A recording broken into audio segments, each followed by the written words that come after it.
It's a Minimalist Monday edition of Optimal Finance Daily, episode 551. If you wouldn't do it for free, don't do it for money, by Joshua Becker of BecomingMinimalist.com. And I'm Dan, your host. I'm here every weekday reading to you from some of the best personal finance blogs on the planet. And I always like to hear from you about topics that you'd like to hear me cover here on the show. Please share those with us over at oldpodcast.com. And also want to give you a reminder about subscribing to our other 4 podcasts.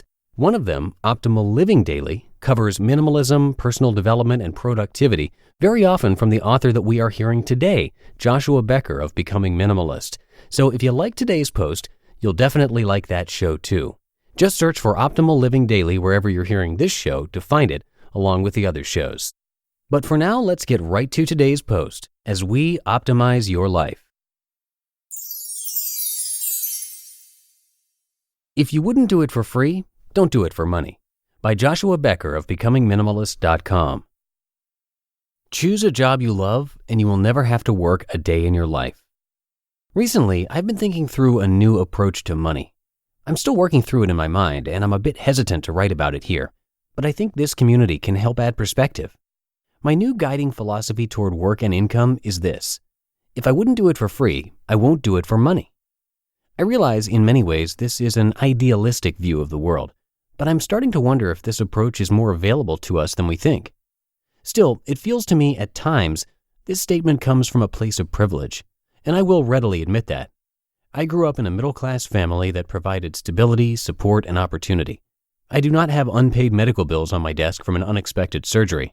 I'm not a single parent trying to raise my kids despite a deadbeat spouse, nor was my position downsized due to unexpected corporate layoffs during the last recession. I am fortunate to work a job I love and live in a country that provides me the freedom to do so. This is not something I take for granted. I realize there are circumstances, sometimes caused by others, when we are called to selflessly sacrifice for our family. And I recognize there are certain seasons of life when we may be required to do work that we do not enjoy simply because there are people counting upon us to do so. I just wonder if those situations are less common than we think.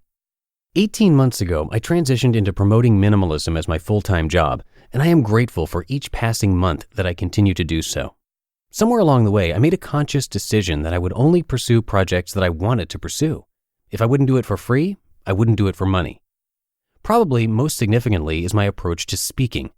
Despite an ever-increasing schedule, I continue to not charge a fee for my presentations, asking only for travel and accommodations to be covered. Most public speakers tell me I'm crazy, and that goes against every rule in the book. Set a fee, they tell me. Nobody will take you seriously if you don't. A set fee allows you to offer a discount to help close the deal with a potential client. But I see it very differently. Because I do not have a speaking fee, I can never be bought. I am never obligated to speak or attend an event just because somebody is willing to pay the price. Instead, each request is considered and weighed individually. Is it a good opportunity to promote minimalism? Is it an organization I believe in? Is the opportunity worth the investment? And while financial compensation is typically offered or requested for long-term commitments, it is never the deciding factor.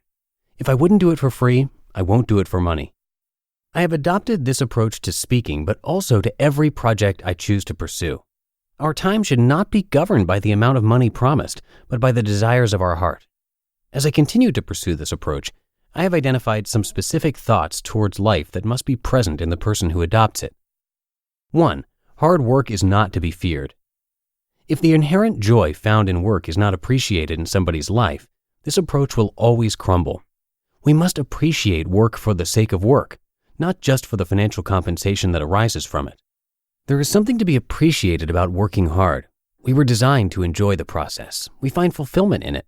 It is satisfying to lie in bed at night with a tired body that has been both active and productive. 2. Work is not always enjoyable. With any job, there are aspects of work that are frustrating and difficult, even with the greatest dream job in the world. I'm not encouraging anyone to relinquish perseverance or to refuse pushing through the difficult parts of work. For example, I love writing, but the process can be very difficult at times. I am able to persevere because the work results in something I am proud to have produced. Even though I would do it for free, I know there will be difficult moments along the way. 3. Life pursuits cannot be purely selfish. Those who believe they will find enjoyment entertaining only selfish desires will never survive under this approach to work.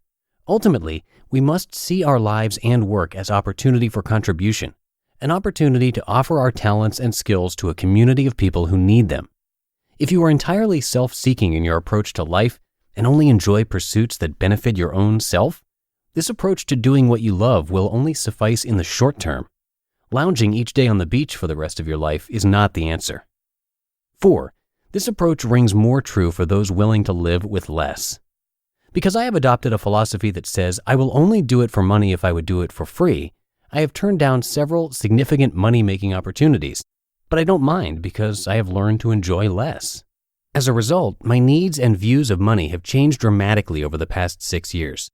I am certainly not against being compensated for work, but pursuing riches is no longer a driving goal of mine. I don't need the money, and I don't want the money. Instead, I want to live a deliberate life that focuses on my strengths and passions and invites others to rethink the role of possessions in their life. 5. This approach does not necessarily require a new job. I think at first reading this sounds as if I am urging everybody to quit their soul-crushing day job and try to monetize their passion, but that could not be further from the truth. Instead, I would push people to reconsider their views on their current employment. I have a friend who works at a bank providing agricultural loans to local farmers. He's really good at it. He helps farmers think deeper about their budgeting and their business plan for success. Then he equips each of them with the resources they need to plant seed in the spring and bring in the harvest in the fall. This, I believe, is important work. And while some days he probably wishes he could leave it all behind and golf every day instead, maybe in actuality, if he looked a little bit deeper, he would realize that he really does enjoy his job. It is fulfilling for him to help farmers succeed at what they do. Maybe he would do this for free if given the chance. And just maybe this ideal is a little bit closer to reality than he originally thought. Ultimately, I offer this philosophy not as a prescription for your life, but as a description of mine. Our seasons of life differ, but I still hope it has spurred new thoughts in yours. You just listened to the post titled, "If You Wouldn't Do It for Free, Don't Do It for Money" by Joshua Becker of BecomingMinimalist.com. And one thing we go out of our way to do here on this show and across all of our shows is share different perspectives, and this is a good example of that.